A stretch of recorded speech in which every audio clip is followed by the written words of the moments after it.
Alright mga minamahal, Alicia nyo, nagbabalik muli para sa ating panibagong video. So, eto na nga.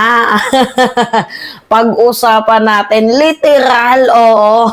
Ito nga pong nurse ni former President Duterte na kung saan abay dati palang katrabaho din. 'Di ba? Kalarangan din pala ni Maharlika. Pero dalawa na nga lang sila dapat magkakampi, abay nagsisiraan pa. So ngayon, sino ba yung bumisto? Sino ba ditong bumingo? Oo. Dito kay Alpot Terra. So walang iba kundi itong si Hitad na si Maharlika. Actually, may tama rin naman kahit papaano itong si Maharlika na ito ba yung susundan ninyong yapak bukod sa scammer, abay dati palang nagpapabayad ng puri.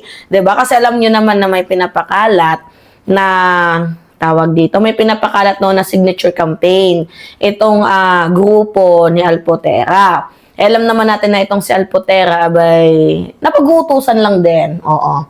Ni Small Boy, which is itong si Small Boy, siya yung namamangka sa dalawang ilog, no? Na balak hilain pababa si PBBM, tapos nagbibigay ng tulong patalikod, 'di ba? Sa mga Duterte. Siya yung nagpa-funds ng mga rally, siya yung nagbibigay ng funds sa hakbang ng maisog, ng pang-travel trips ng mga vloggers dyan sa dyan sa ICC. Diba? Kaya nga naka-business class, yung mga vloggers, kahit alam naman natin hindi nila afford. Diba? Mga minamahal, yung business trip na yan. So, diba? Anyway, eto na. May mga picture na inilabas. Etong kampo ni Maharlika at ako ay nagulat sa aking nakita. Oh my God! Dati pala talagang legit. Oo. Kasi alam ninyo, ay pakita na lang natin yung picture. Yan. Kanina pa pala nakapost dyan, oh. See? Oh my God. Oh, Jasmine. Aray mo. Oh, ito pa. I love puppies. How much is that puppy in the window? Maganda naman talaga literal itong si Alpotera. Kaya nga lang, ngayon masyado siyang naging greedy. Di ba alam naman natin na isa siya sa mga girlfriend di umano ni former President Duterte. Kaya siya dikit ng dikit, punta ng punta dyan sa dahig. Ngunit habang kinalauna, nagbabago yung kanyang agenda. Na dati ay supporters, ngayon ang kanyang atake, mga minamahal, ay scammer. Yun na nga inireveal ni Maharlika, di ba? Yung nagpapasignature campaign sila na hinihingi yung passport, address, telephone number, 'di ba, work, 'di ba, nitong mga supporters ng mga DDS kasi nagbabaka sakali na pag lumaya daw si Digong abay bibigyan daw sila ng limpak-limpak na salapi. So may nautong mga DDS. Ngayon nabisto sila ni Maharlika. 'Di ba? At ng ibang mga DDS din. Alam niyo yung mga DDS, sobrang gulo talaga nila, mga minamahal. As in, like, my God, kayo na nga, ang kukontinue na nga lang, nag-aaway-away pa kayo. Di ba dapat nagtutulungan kayo? Hindi ba dapat kayong mga DDS ay nagkakaisa? Pero wala magulo talaga sila literal. Tingnan ninyo, may Team Alpotera, may Team Bongo, may Team Hanilet, di ba? Ano pa, may Team Zimmerman, may Team Sara. So, may kanya-kanya silang team. Hindi ba kayo pwedeng magkaisa na lang? 'Di ba? Nagkakaisa lang sila sa We Love FPRRD, FPRRD Bring Him Home. Doon sila nagkakaisa, pero the rest na ay Jude, wala, mga minamahal, nagkakagulo. Kagaya nito, recently, actually tama lang din naman yung ginawa ni Maharlikang pag-expose dito sa dating nagbebenta ng kipay. Ba't mo in-expose? Ganun ka din naman, di ba, Maharlika? Tinigibumbo mo nga yung asawa mo according kay Yuna, di ba?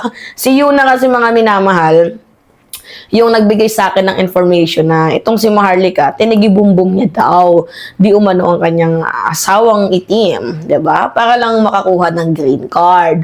So, to be honest, yung message sa akin yun ni Yuna, di ba? Ako'y nagulat. Hindi ko nga dapat yun na-expose eh. Ang una kong sinabihan doon, walang iba kundi si Takero. Namumuro sila sa kaka-fake news nila. Sabi ko, eto, Hindi ko alam kung ano yung purpose ni Yuna, kung bakit sinend sa akin yung mga bagay-bagay na yon. Yung autopsy ng kanyang asawa, yung meron siyang sakit, di umano, yung leak ng mga conversation na siya ay binibembang, di ba, ng mga vloggers din dito sa Pilipinas, di ba, na minimit and greet niya, di ba, ng patago, di ba? So, hindi natin alam. So, to make the long story short, in-expose na natin yan si Maharlika at dati talagang walker din yan, di umano dyan sa Cubao.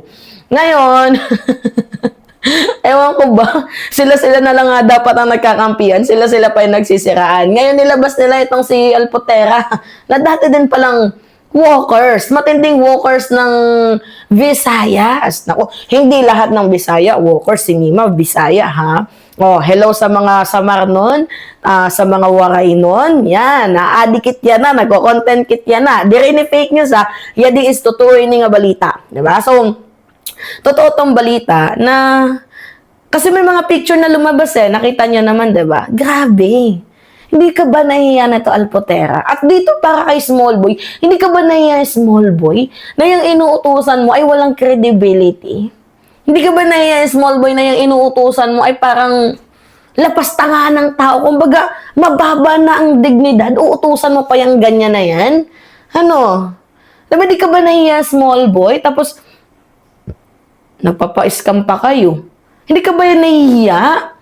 Anyway, mga minamahal, sa mga hindi po nakakakilala, yung si small boy na yan, kaya araw-araw natin i-content na yan para araw-araw natin kino-call out na yung kanilang pagdidikit, paglalapit, diba? Dito kay First Lady Liza Araneta Marcos ay magkaroon ng warning kasi ang tigas talaga ng muka.